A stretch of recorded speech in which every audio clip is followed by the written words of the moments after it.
আচ্ছা কোনছে আল্লাহ বড় না মানুষ বড়? ধরো গাদা, তুই কার হাতে কার জোড়া দেশ? কুড়াই আল্লাহ আর কুড়াই মানুষ।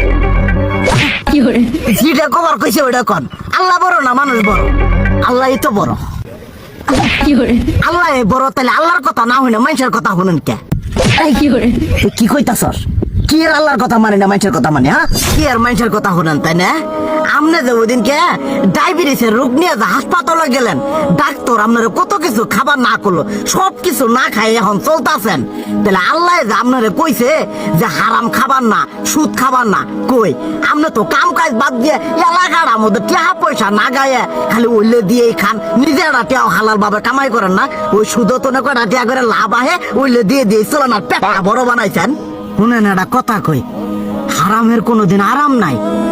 হালাল পথে রুজি রোজগার করেন, প্রয়োজনে এরা বেলা কম খায়েন, তাও শরীর পিণ্ডও ভালো থাকবো, কোনো রোগ বেদও হবো না, আরামও পাবেন, আল্লাহও খুশি থাকবো।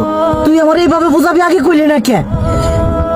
আসলে এই বিষয়টা তো আমি কখনো মাথায় এইভাবে নিই যে আমাদের কখনো ডাক্তার নিষেধ করলে ঠিকই আমরা নিষেধ মানি, কিন্তু উপর আল্লাহ যে কত কিছু নিষেধ করে দিয়ে সেটা মানি না।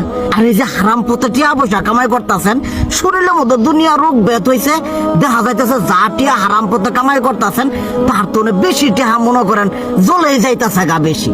আজকের পর থেকে আমি আর এই হারাম সুদ খামো না, আমি হালাল পথে চলবো, হালাল টাকা পয়সা ইনকাম করবো। এতে করে যদি একবেলা কমও খাইতে হয় তবুও খামো, তবু আমি আর এই হারাম পথে চলবো না। আচ্ছা ঠিক আছে।